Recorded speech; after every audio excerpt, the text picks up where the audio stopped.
Passing tells a story of two long lost friends who reconnect in 1920s New York and find that one has led her adult life passing for white, while the other has remained rooted within the Black community. I'm joined today by Rebecca Hall, the screenwriter and director of Passing, and the film's two lead actors, Tessa Thompson and Ruth Negga. Welcome and thank you all for joining us. Thank you. Thank you. Yeah. Rebecca, I want to begin with you first and just ask, what led you to Nella Larsen's writing and then on to making this film? Well, it was sort of fortuitous, really. I mean, I first read the book about 13, 14 years ago, and a friend had given it to me around the time that I was starting to talk more about a history of African-American white passing in my family. My mother's from Detroit, Michigan, and her father passed. At the time, I didn't really have language for it. I didn't really have, I didn't use words like white passing or even biracial, honestly, because there was so much confusion around it that it was, I think that a lot of these stories of this in families is, they're narratives of secrecy. So there's a lot that gets lost, missed, confused. For a while, it was maybe he was Indigenous, maybe he was Native American, maybe he was this, we don't know, we just don't know. And I started to get more quizzical, more curious, thinking more about my relation to that all and what that heritage means. And somebody gave me this book, and it was a way for me of giving my grandfather and his parents and whoever else in my family some sort of historical context. Like I understood, to understand that this was, it's sort of a thing that has language, was kind of very extraordinary for me. Also, the book is about women, and the characters in it had an enormous impact on my psyche and my understanding of, even certain dynamics within my own family. And I felt very inspired to understand it further. And so I tried to turn it into a piece of art, which is really the only way that I can grapple with things that confuse me. But that was a long time ago, and it sat in a drawer for a really long time. But that's how I got to I wrote the first screenplay shortly after reading it for the first time. But that was a while. Long road. I was going to say, what did things look like from there? How did it go from sort of sitting, on your desk or in the drawer, what have you, to being this film that we see now? Well, it was a complicated journey. It was partially my own reticence. When I was writing the screenplay, a lot of things came to me weirdly. I was like, I know it has to be black and white.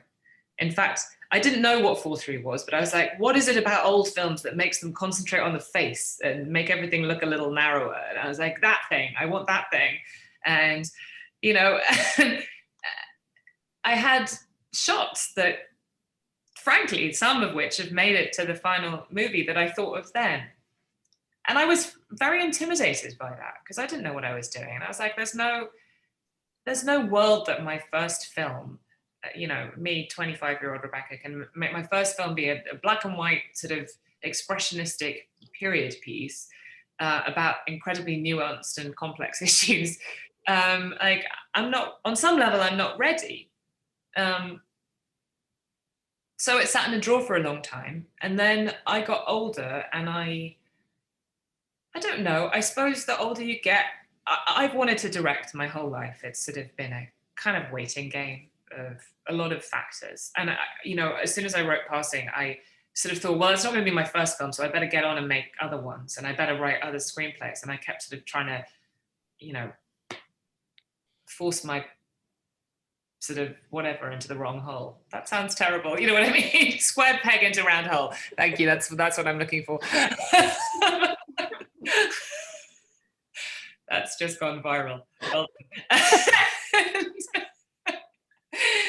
But I I couldn't, there was no script that made as much sense, and there was no script that I was so clear-sighted about how I wanted it to be and how I wanted it to feel, how I wanted it to sound. The music was in, that piece of music has been in my life for a long time, and it's been part of how I saw the movie for a long time. So I started showing it to people. People started saying to me, it's a really wonderful script. It could make a wonderful movie. It's very ambitious. It's going to be hard to get the funding. Would you consider not doing it in black and white? And how many very, very famous people can you get in it? And that was, hard. I think the thing that really gave me the strength and arrogance, frankly, that you need to be a filmmaker, because I do think in part that filmmaking is a kind of extreme act of arrogance on some level, was these two women being supportive of it. Because I have such respect and admiration for not only these two women as actors, because they're both extraordinary at what they do, but they're also incredibly thoughtful and brilliant people. So to have their support of the project was really the missing piece that gave me the strength to do it, honestly. Yeah. That's beautiful. I would love to hear from the both of you about what drew you to these characters. I think maybe beginning with you, Ruth. I've been thinking a bit about the character of Claire, actually in relation to Hamlet. I know you've been playing that on the stage a bit, but I think there was a moment I read a while back of you describing the role of Hamlet as having broken you open. And I'm curious about what sort of draws you. Yes. Sorry. But I'm curious about what sort of draws you to these sorts of characters that carry this sort of double-sidedness about them, or that have this real sort of internal tension. Yeah, that's very interesting. Dissembling, seeming, masks. Yeah, that definitely the pair share that. Well, I was just super thrilled that Rebecca thought of me.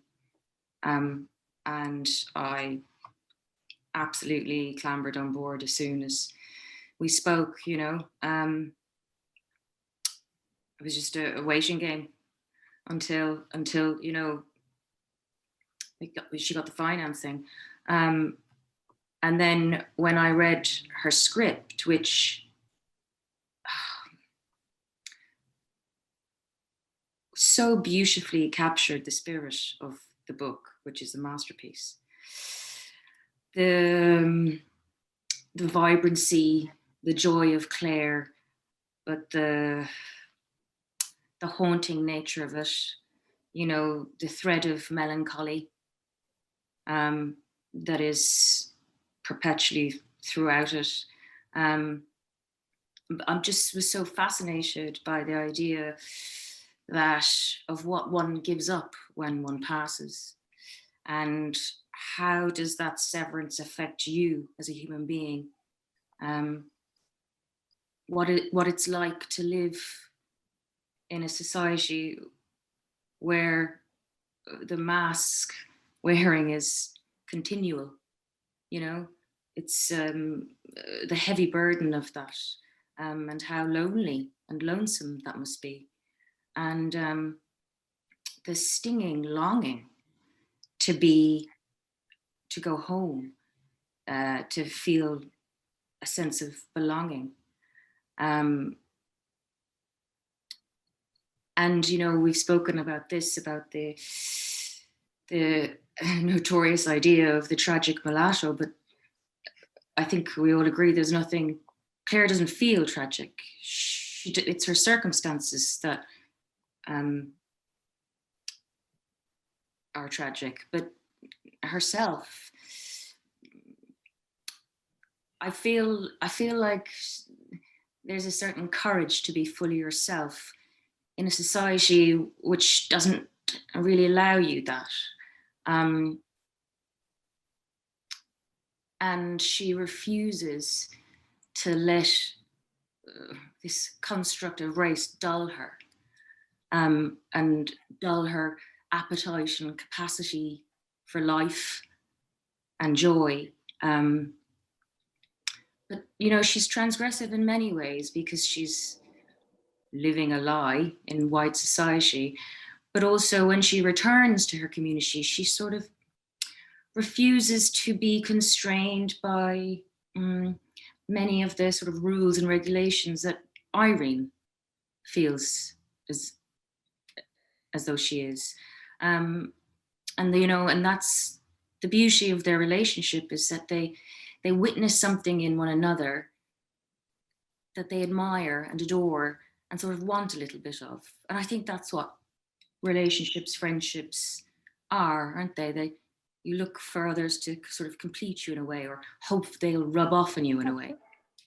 And, you know, to have two women of color be center stage in a project like this is beautiful, you know. And working with Tessa, I haven't said it enough, it was this, no performance happens in isolation or in a vacuum, you know. And you may have like spent time with the book and the script and meditating on who this person is and doing your historical research, but a performance can only come alive when you're doing it with someone else. And, you know, and that kind of trust that we have and that we had in one another was super present, you know. And I'm ever grateful, because you really are relying on your players, you know, together to bring these people to life, your characters, but everybody else's characters.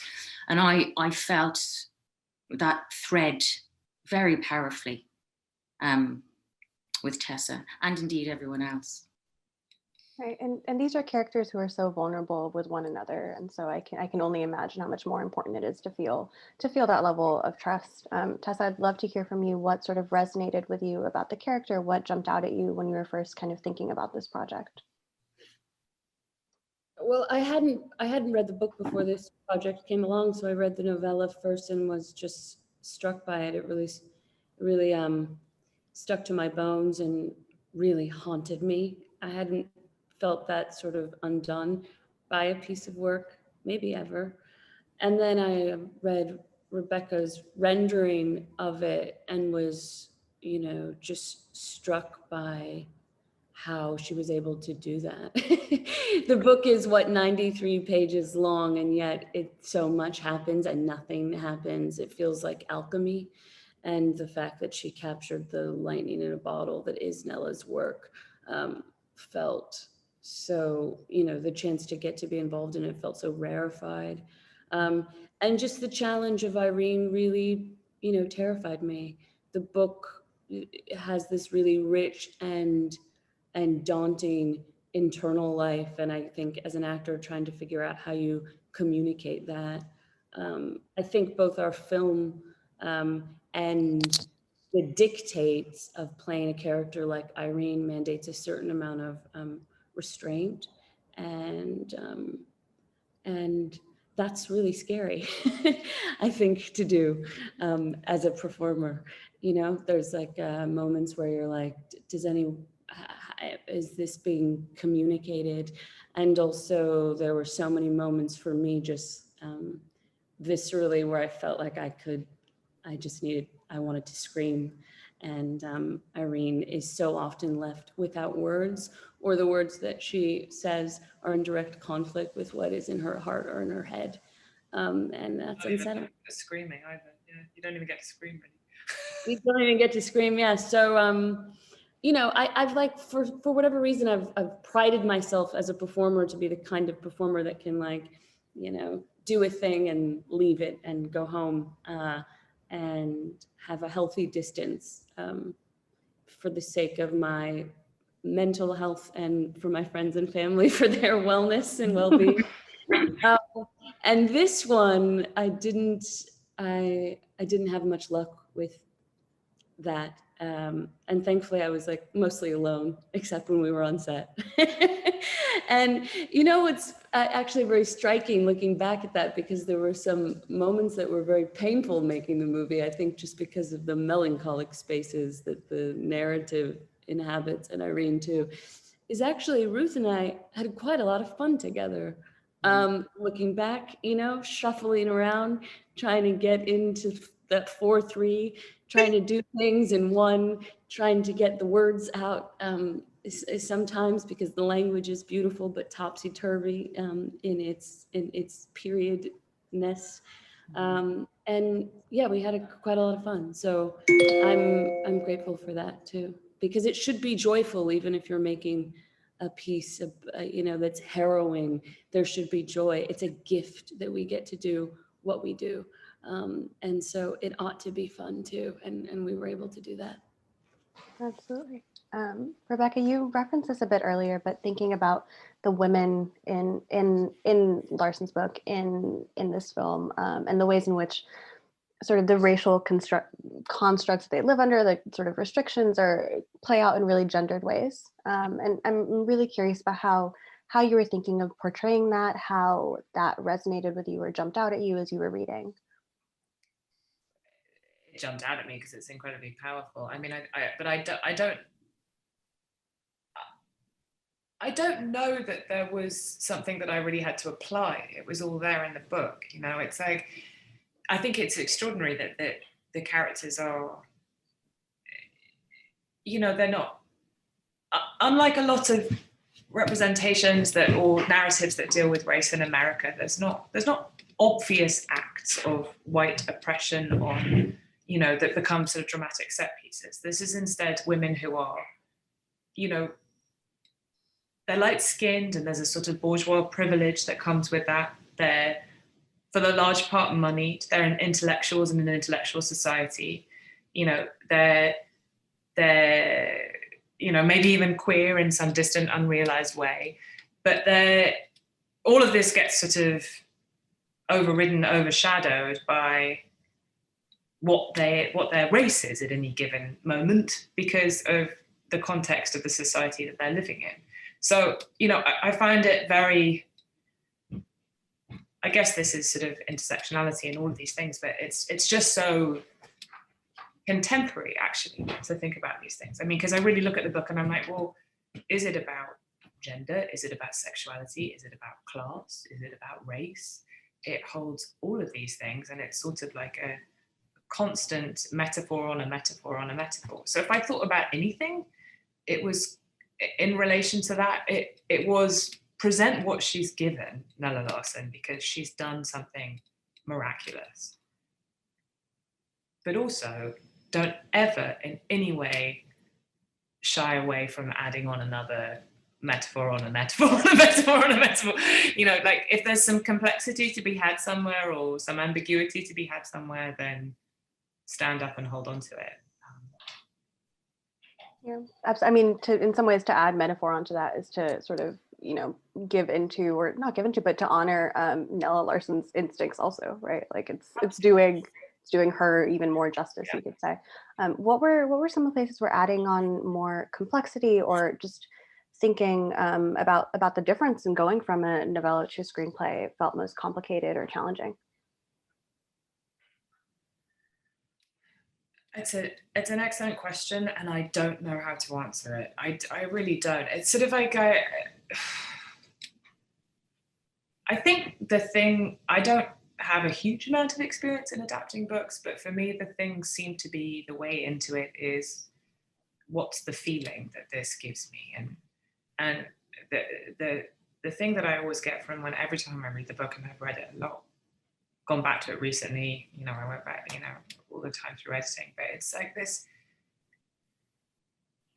it delivers this sort of unnerving gut punch without any catharsis, really. Like, you're not allowed a sort of moment of sentiment where you get to cry or release, or you're just sort of forced to be held in this very uncomfortable place for a long time, where there's deep longing, there's deep pain, but it's very restrained, and it's deeply subtle and deeply nuanced. And I suppose, I came across that piece of music, Homeless Wanderer, which is the song that recurs in the movie. And it was funny when I came across that music 6 or 7 years ago. because I sort of thought, well, that's the feeling that I get from the book. It's this sort of unresolved, you feel this deep feeling, but you're not really allowed to let it out. And instead you're just going to keep looping back, and you're just going to keep being sort of held in this place of tension and